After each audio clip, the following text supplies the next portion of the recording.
In our final minutes of the hour, we want to shift to our segment, The YMD. It is where we bring on smart medical minds to make sense of health trends and questions in the headlines and on our minds. The question we're hoping to get more clarity into is this: why do people stutter? Research shows more than 70 million people worldwide stutter. That's about 1% of the global population. Now, according to the Stuttering Foundation, there are roughly 3 million Americans who stutter. And that includes famous actors, athletes, musicians, and politicians. Names like Marilyn Monroe, James Earl Jones, B.B. King, Shaquille O'Neal, and President Joe Biden have all experienced a stutter in their lifetimes. During a presidential town hall in 2020, then candidate Biden was asked about advice for those who stutter, and here's what he said. When I was a kid, I talk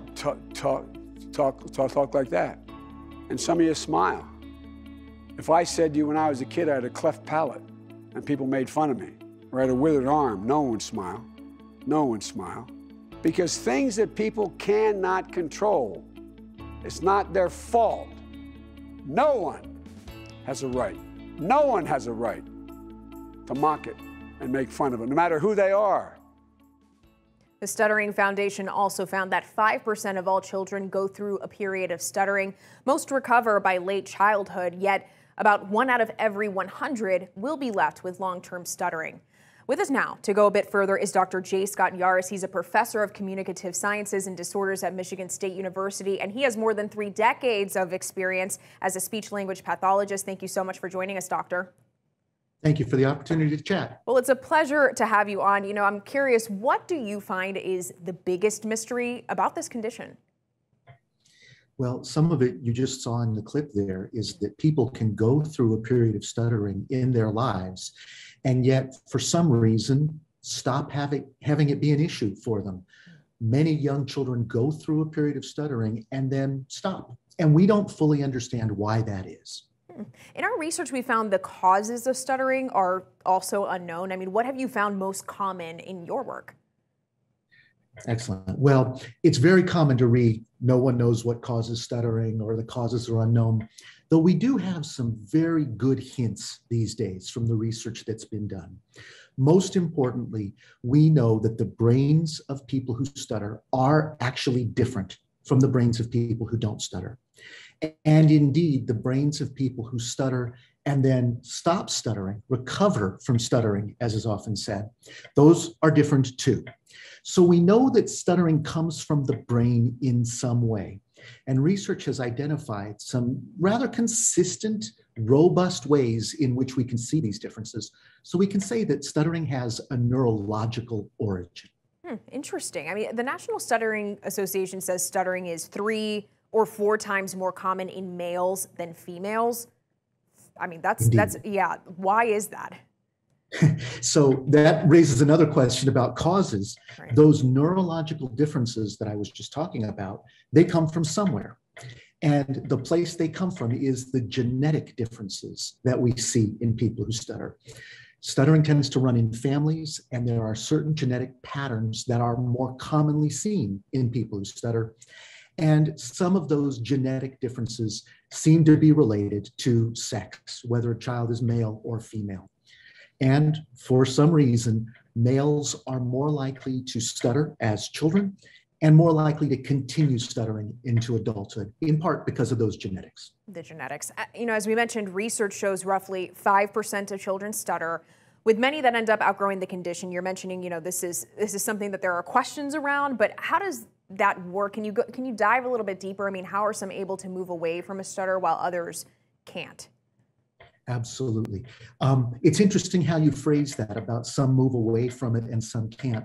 That suggests that there's some type of choice in the matter. And there may be, but the more we're doing research on this, the more we're learning that it may well be these neurological and genetic differences that take primacy. We have some factors that we can look at in a young child as clinical speech-language pathologists to say, here's a child who is more likely to be one of those who stops stuttering during their development. And here's a child who, because of their development, is more likely to continue stuttering. And as speech-language pathologists, we look for those differences so that we understand Is this a child that we ought to provide treatment to? Or is this a child where he's going to go through a period like this, but ultimately will grow through that? What methods of treating stuttering have shown the most promise? You just mentioned treatment. Can you continue on that thread? Absolutely. Treatment differs, interestingly, depending upon whether you're talking about a young child, very close to onset, compared to talking about a school-age child or an adolescent or an adult. There are techniques that people can learn that can help to reduce the appearance of stuttering in their speech. But a lot of those techniques actually involve trying to hide the stutter or trying to prevent the stutter from coming out. They don't fix that underlying neurological difference. So increasingly, our field is learning that therapy that is effective and helpful involves a combination of helping people learn that, yes, indeed, their brains are different, and that's okay. President Biden said it in that clip that you played. This is not something that people can help. It's not something that if they only tried hard enough, they could stop. Some people do, but we don't fully understand the reasons. For the rest, it's important for them to learn that their speech is different. That's just how they talk, and that what they say is far more important than whether they say it with a stutter in it. But that's a hard lesson in a society that's not always as accepting and supportive as it might be. Well, my bottom line question for you, if you could, in about 30 seconds, where does your research go from here? What answers are you most pressed to find on this condition? For me personally, I'm very lucky. I get to study these questions that drive me. And one of the questions that drives me is why stuttering varies so much. Why people will stutter in one situation, but not in another situation. Why, for example, we saw President Biden a moment ago, why in some situations you won't hear stuttering at all. And then in others, you'll see, and he still has that lingering little catch sometimes. Yep.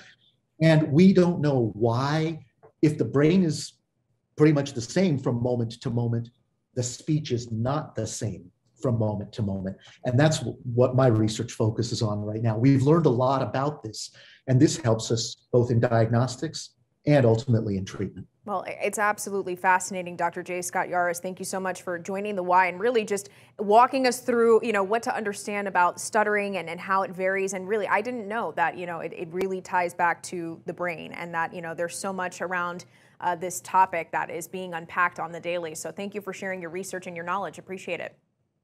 Well, thank you for this opportunity. I enjoyed it greatly.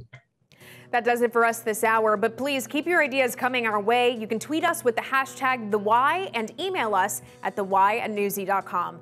I'm Lauren Magarino from our entire team in Chicago. Thank you for watching, and more Newsy comes your way right now.